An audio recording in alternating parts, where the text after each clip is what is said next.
I haven't played a Mario game since Mario DS, which is weird because I absolutely love Mario games. I haven't played Mario Strikers or anything like that, though I did play and enjoy Mario Tennis. But I do enjoy the likes of 64 and Sunshine. So is this 3D Mario platformer worth your time and money? Let's find out. To start out, the story is, once again, Peach is captured by Bowser. You must collect stars to eventually defeat Bowser and save the princess. I won't harp on this too much because nobody plays a Mario game for its outstanding story, but it still kind of annoys me a little bit.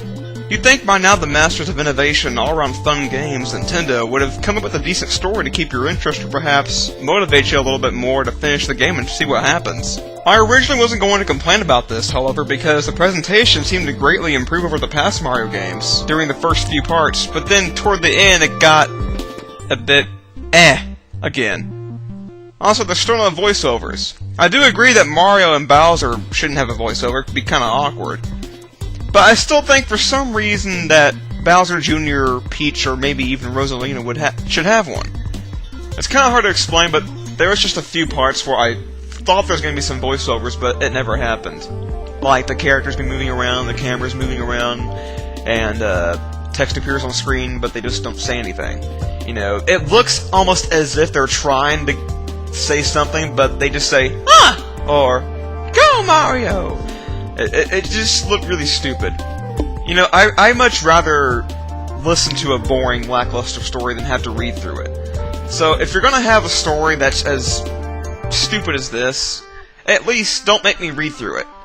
Again, Mario and Bowser, I'm just fine with having no voiceovers. You know, except for Mario's little catchphrases and Bowser's grunting and moaning. But the other characters I would prefer to be voiced over. Now, the gameplay is what you should be really paying attention to in this game. It's some of the best platforming you'll ever play.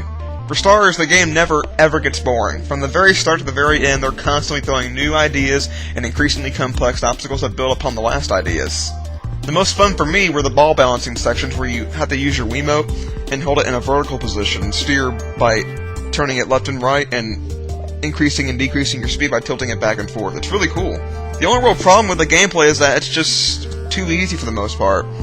Out of the 120 stars in the game, only about 15 were even remotely challenging to get, and then out of those 15, only about 3 or 4 were actually pretty fucking hard.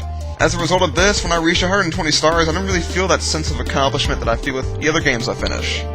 You may think that I'm just very good, but you'd be wrong. Way wrong.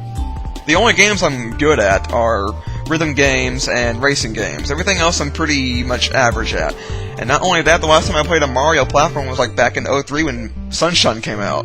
However, something even weirder happened when I finished the game. I got my 120th star, and I thought to myself, okay, now what?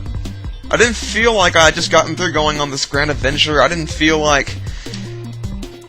really much of anything, except that like I just got done playing through a bunch of neat little ideas that Nintendo had and decided to put it into a game. They were still incredibly fun, but I can't really explain it, but it was kind of disappointing that that's all it felt like. What I was told was that the first 60 stars was going to be kind of a breeze for the most part, and that the last 60 were purely for the hardcore players, the hardcore Nintendo fans. With that, I'd be happy. But this isn't the case at all. However, having said that, I still had an incredible time and I would definitely play it again. I've never seen a game with so much imagination and variety that it's a true step forward in the platformer genre. It's just too easy. I also had a couple camera issues, but not enough to where I would actually complain about it. The music in the game is really, really good too, for the most part, but it's got to be the most overrated soundtrack of all time, at least as far as games go. About half of the newer pieces are really great, but then the other half ranges from being either solid or extremely solid.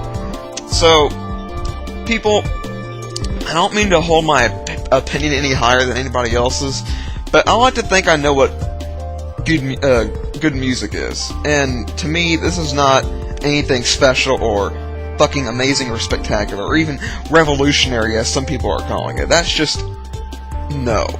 Spectacular, excellent music in games is games like Halo and Katamari Damacy. This game, again, has some really great pieces, especially the return of some music from the other Mario games, like Mario 64, the one where you're going through the Bowser stages, which is my favorite game song of all time, probably. But people, the music is not that great. I'm sorry, I think maybe Nintendo fans don't listen to enough music to actually hold a valid opinion, so I don't know, but it's pretty much a fact, people. The music is not that special. So, overall, the game is fantastic and possibly the best Mario game to date, but it's just too easy.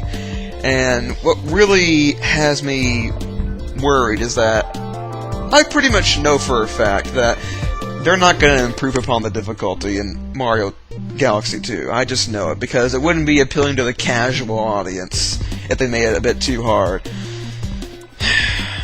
And I know the majority of Wii gamers are casual gamers, but you know what? Fuck the casual gamers.